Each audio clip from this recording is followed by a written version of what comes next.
Hello, my name is Leslie Filippi. I am a health and wellness coach, and I have connected with Beth Schwartzman, and she is a registered dietitian, and she's going to tell you a little bit about herself, and we're going to explain exactly what it is we're doing here. Thanks, Beth.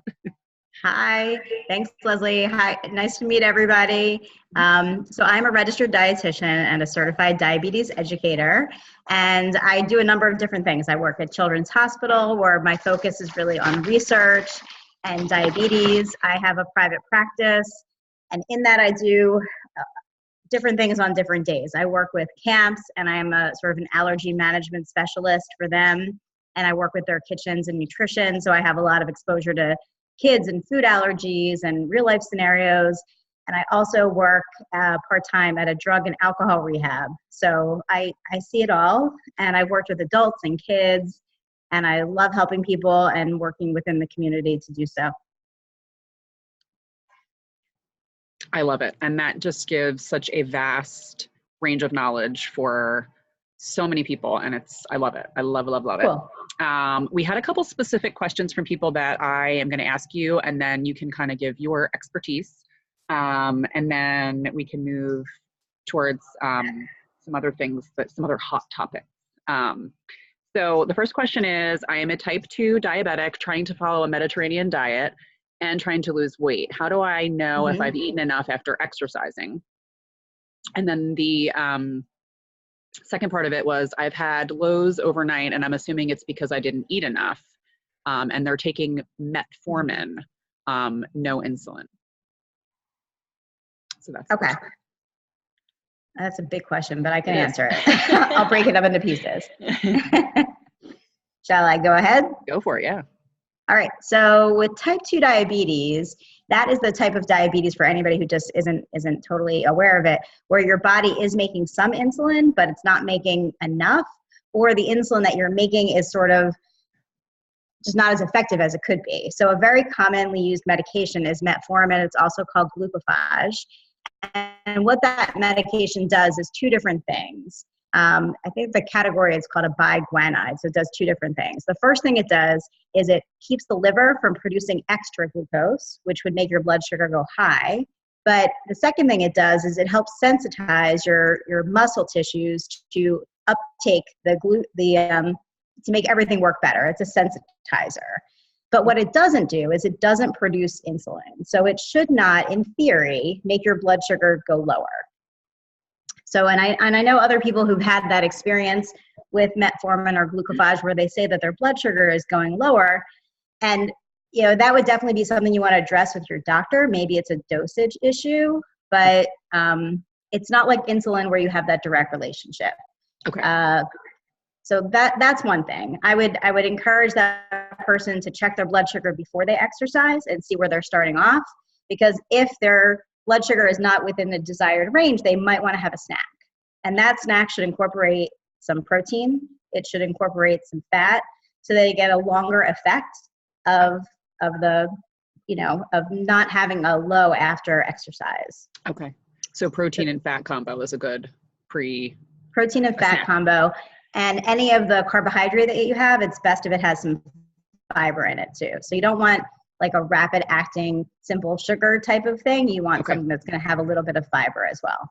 Okay, that's a great tip, because I know a lot of people, there actually was another question that we will tie in right now to that. There was someone that had a concern during working out. They didn't want to start working out because their sugars drop while they're working out, and they actually have candy or sugar on hand while they're working out, which kind of offsets what you're doing. So having that meal, what you just spoke of, maybe what would they have on, like if they're doing a longer workout, what should they have on hand if they do need something quicker, or if that, I think first option, if that person can tolerate, I would say, well, I guess you want to look at what time of day you're exercising, what your blood sugars are at that time period, and maybe adjust that accordingly if you have that capability. People's blood sugar tends to be much higher after a big meal. So if you Right. can exercise after a larger meal, that might be one way to address it. Okay. And if that is, I don't know if that person was taking medication that would impact blood sugar, but sometimes those things need to be tweaked. If you're exercising on a regular basis, your insulin needs are going to be less. Right. Right. So, for example, I work with people on insulin pumps that have to adjust what's called their basal insulin, because if they're becoming a regular exerciser, they might not need the same amount of insulin that they did, because now their body is working harder and utilizing that. Okay, so when you do adjust your activity level, you're also going to need to adjust your insulin intake with that kind of situation. Okay. If you're somebody who's taking insulin, yeah. Right. So that's Okay. definitely something you want to take into consideration. And that's a good thing, because if you can take less insulin with diabetes, then that's a wonderful thing. Yeah, totally. What does that mean, totally? Totally. You mean a new word. Oh my gosh. All right. There was one other specific question, which it just went away. Okay. Totally not related to diabetes, but what someone asked, Okay. what are the best foods for thinning hair due to menopause? Huh. That's a really good question. I think that, menopause has so many impacts on hormones. Right. And one thing that's tightly associated with hormones is fat intake. And sometimes what we don't do is allow ourselves to eat enough fat when we're watching our weight, because we think that is a food that needs to be avoided. Right. I think that what we really need to do is look at what type of fat we're taking in. Okay. And make it healthy fats. The unsaturated fats, olive oil, canola oil, really any vegetable oil, avocados, olives. Make sure that you're not lowering your intake so much that becomes an issue, because hormones don't function well without enough fat on board.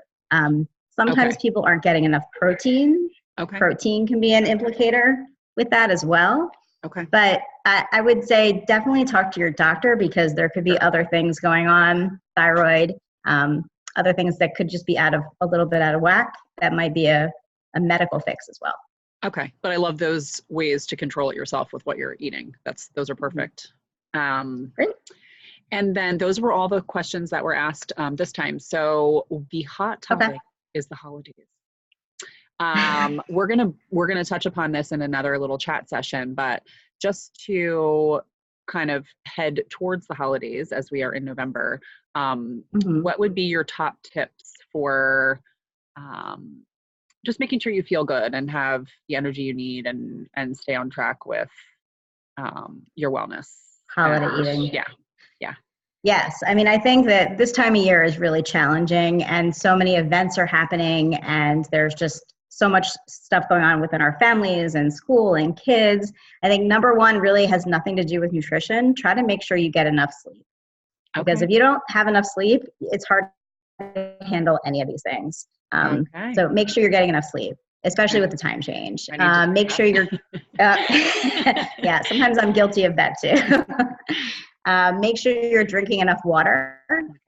Because the other thing that I find for myself, like when it's summertime and I'm exercising, you have a natural indication to replace that fluid. Right. But when it's cold out, you're not necessarily sweating as much, or you don't feel the thirst right away. Right. Make sure you're adequately hydrated. Okay. But really turning it back to nutrition is have a plan. Like figure out where you're going for Thanksgiving, or if you already know options. Are there going to be vegetables? At my family Thanksgiving, I make the vegetables. That way I know that they're there. That's a great So my sister-in-law and I are huge vegetable eaters, and a lot of the foods that are at my family's Thanksgiving tend to be more starchy. So it just allows us a little bit of knowledge that there's going to be things there that we can enjoy and that we'll like, and the extra veggies make a great soup afterwards. That is a good, yes.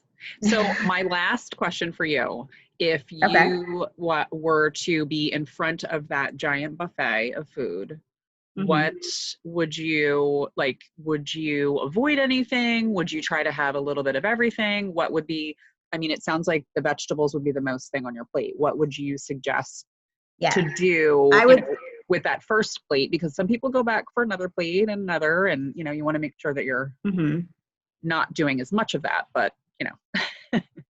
Right. I mean, it depends on your approach. If you're better at avoiding certain things, like if you're going to jump down a slippery slope once you dive into those mashed potatoes, then maybe that's not the thing you want to do, if you, Right. depending on where you are in your goals. But Right. for most people, Thanksgiving, they want to enjoy a little bit of everything. I would say first put on your plate a large amount of salad if you have salad, vegetables if there's vegetables, protein, load up on the protein. All of those things are going to help keep you full, and they're very Thanksgiving-like, so they're delicious to enjoy. And then take a little bit of all those other items that you might like, but don't make it the mainstay. Right. Also consider, like, if bread and butter is being served and that's something you would typically have, would you rather maybe put that aside and save those calories for something delicious for dessert? You know, like, don't waste your calories on things that you could have any old time. Prioritize. Right. That's my suggestion. I like that. Okay. I like that.